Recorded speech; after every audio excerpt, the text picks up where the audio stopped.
What's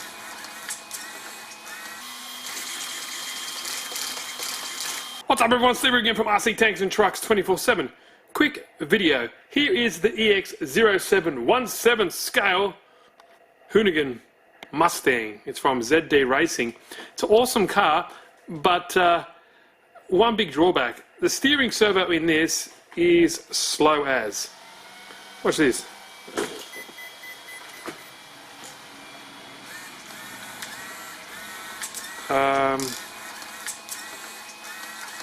So that's pretty damn slow, and it makes it really hard to drift and have fun with this car because it's so quick and you want to, you know, flip the tail out and all that kind of stuff. But if the steering servo is sloppy and slow, well, you know, it's like sloppy seconds. You can't really do much with it.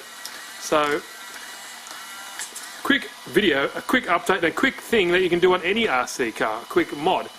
Generally with RTR cars, as you've seen with this one already, I've already blown the ESC, I've changed it over, but a quick fix is to just update the steering servo. Relatively cheap nowadays, and you know, they're a dime a dozen. You can get them anywhere. You can get really good ones now for good value for money. So an easy way is to get rid of it. Now this one here is apparently it's a crawler servo, but it's pretty damn quick. It's waterproof. It's metal geared. It's got all that kind of cool stuff. Power HD actually, but I've used it in a drift car and it's pretty quick. So what I thought, you know what, I'll show you quickly how to replace this servo, and this pretty much goes with any RC. Sometimes the servo is kind of bolted up from below with these little servo mounts, which this one is, but the good thing about this, you can access it from the sides here, just here. So you've got these 4 screws, and they will hold the servo in place on that mount. Undo those and you can just pop them right off. So that's pretty simple, you just undo those 4 screws. Now bear in mind, some, for example, this car has these little like offsets or spacers that will go on as well. So these went on the front of the face of the servo there, and that's pretty much it. So depending on the mount and all that, they are very similar. It's not much to it, but I'll show you a little quick video. This particular car has a housing where the receiver and everything sits on, or built in one. So this servo just slides in there. So you do that, undo those, the next step you undo the servo horn, and you can just simply slide that off just like that. And then this servo has like an adapter here to change the amount of like the spline, or the amount of tooth that are on, or the teeth, sorry, that are on the servo. Now some servos are different, obviously that's why they make these adapters. You might not need these, and I wouldn't really recommend these little plastic adapters. You can see it goes from the smaller teeth up into this larger to fit this steering horn. So it depends on what servo you use, you have to change it out. If your new servo doesn't accept that servo horn, or you might have your own servo horn. Now, simple way to figure out what plug you need. 1 to turn, 2 to burn. So channel 1, turn, 2, burn, throttle. So 1 to turn, 2 to burn. That's how I always remembered it. So unplug channel 1, and you just pull the servo out pretty easily. No big deal. I'm not going to bore you with that. So I'll undo those wires, I'll pull it out, and I'll show you the next step. And just a quick one. Generally 1/7, 1/8, 1/10 and all that kind of stuff. You use a standard size servo, which as you can see, old one at the bottom, new one at the top, they are standard size, so they're very similar.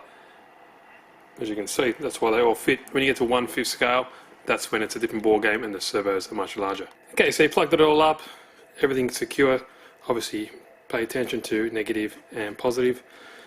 Next step, you want to center the servo. Now you can get a servo center, but I do it this way. Kind of plug it up without the servo horn, turn it on, and that'll be centered now. As long as all your trims on your controller are center, everything here will be center as well. So there you go. It's already much quicker.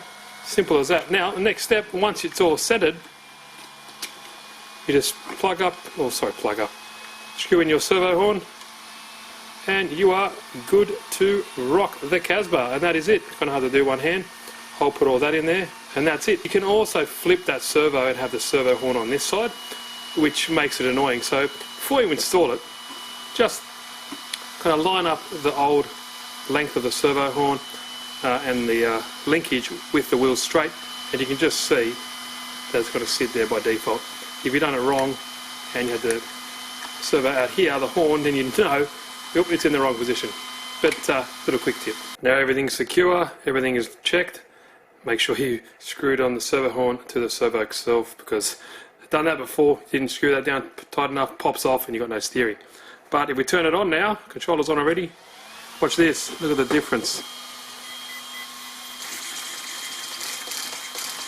It's a good way to tell if your servo's fast.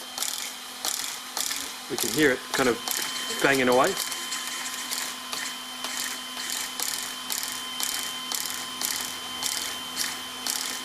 See? Really quick, check out that. Much quicker. So, it's on the show, quick video. I know I've done it before, but if you have this car, definitely upgrade you should do ASAP. You can just see already how much quicker that is. Anyway, like the video, give it a thumbs up if you're interested in this car. Links are down below, but yeah, quick video guys. If you liked it, give it a good old thumbs up. Thanks guys, see you in the next video.